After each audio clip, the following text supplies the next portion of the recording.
Day 2 of Singapore International Energy Week here on the city-state, and after 2 days of intense discussions and strategizing, we appear to have some consensus in terms of where oil prices are headed. I'm Arnold Gay, and joining me today is Serene Gardiner. She is an oil analyst at Glencore, as well as Clyde Russell. He's a columnist at Thomson Reuters. Both of you, welcome to the show. Let me start by asking you, Clyde. We have two sets of numbers coming out today from the consumer countries, as well as a set of numbers coming from the producer countries. At first glance, they appear to be some distance apart, but your point is that they're actually closer than they seem. Yes, I think the number you're getting from the International Energy Agency is that they think oil should be somewhere between $80 and $100 a barrel. And we had the CEO of Petrobras, Dr. Gabrielli, saying he's very comfortable with oil between $80 to $95 a barrel. The main problem is from Asia. Oil's already quite well above that. Your two main benchmarks for the region are around 105 for Dubai and 110 for Brent. So oil is already above the level that both producers and consumers are saying it should be.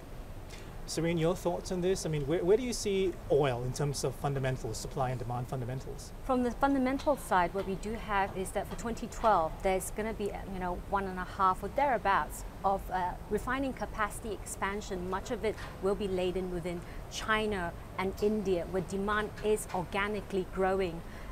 These refinery expansions has been slated for a long while. I see no reason for them to be, delayed. I mean, they are coming. So bottom line is, Clyde is right, prices are not going to go below 100, they're going to stay above 100? That's hard to say because, look, next year is another year. What we do see from a fundamental standpoint is that we do have refining capacity coming next year, and we do have demand growth, although, US and European GDP growth is somewhat anemic. Asia is still very healthy. We have to see as also from the supply side picture how well we're going to be able to, come to meet these demand growth. Clyde, $100 a barrel, we're above that. What do you think it's going to take, for prices to come down below 100 to the level which Tanaka was talking about, between 70 to 80? I think you're very unlikely to see oil prices decline much unless you get a severe recession in Europe and the same sort of thing happening in the US. If your sort of base case scenario that Europe muddles along and the US bumps along the bottom for a while and then gradually improves, there's very little reason to see oil prices should be lower. If they're already above 100 and the world economic outlook is pretty gloomy currently, it would have to get worse for prices to fall further. As Serene says, if you look at the demand picture, you've got more and more demand coming through, and that speaks to the fact that prices should remain buoyant. It's always very hard to predict exactly where they're going to go, but the trend is definitely there. Demand is going to exceed supply, and that speaks to higher prices. $100 a barrel is an alarming number at first glance again, but both of you agree, in essence, that high prices may not actually be a bad thing. Let me start with you, Serene. I mean, your thoughts on that? If you we go back in history, let's go back to the 70s when we had oil shock. What it did trigger is a whole swathe of conservation policies, both from the ground up as well as from governmental level. So it remains to be seen how much can we, encourage people to conserve. Clyde, your thoughts? Well, I think if you listen to what you're hearing at this conference, you get a lot of feedback from the people who are doing renewable energy that they feel that they're crowded out of the market by your traditional fossil fuel producers. And the basic truth is, if you want to have more renewable energy, you have to price fossil fuel where it starts to become competitive with renewable energy. That means higher fossil fuel prices. So if you want to push a green agenda, you're really looking for higher prices for the fossil fuels.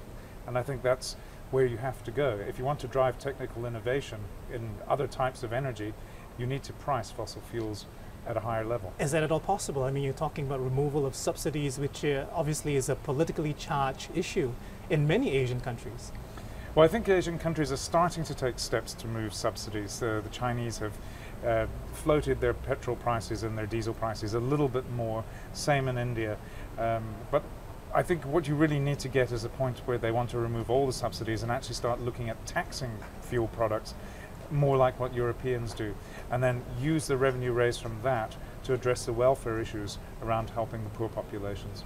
Serene, your thoughts? Do you actually see any concerted move on the part of Asian governments to remove some of these subsidies which have been artificially keeping prices below where they should be? It's a chicken and an egg issue. If the prices stay high, it will put pressure on government expenditure, and at some point, they have to think about it. On the other hand, like you say, prices are high because of subsidies, but subsidies are going to be under a lot of pressure from an expenditure standpoint because the prices are high. So something's got to give. Just see which one's first. Clyde, back to you. One discussion which emerged from today's meetings also was about the use of gas and coal to power stations. I mean, what's the takeaway there? I mean, are we actually going to see what some are calling a regressive move, a move towards using coal? I think in Asia there's a tremendous demand for electricity. The projections talk to sort of hundreds of gigawatts being needed in the next 20, 30 years. Much of that is going to come from coal, and simply because coal is the cheapest way to generate electricity. And unless you make concerted efforts to tax coal, that will remain the case. So the temptation is always going to be for governments to look at the cheapest way of doing things. Coal's plentiful, it's available, and it's a nice, easy way to do things.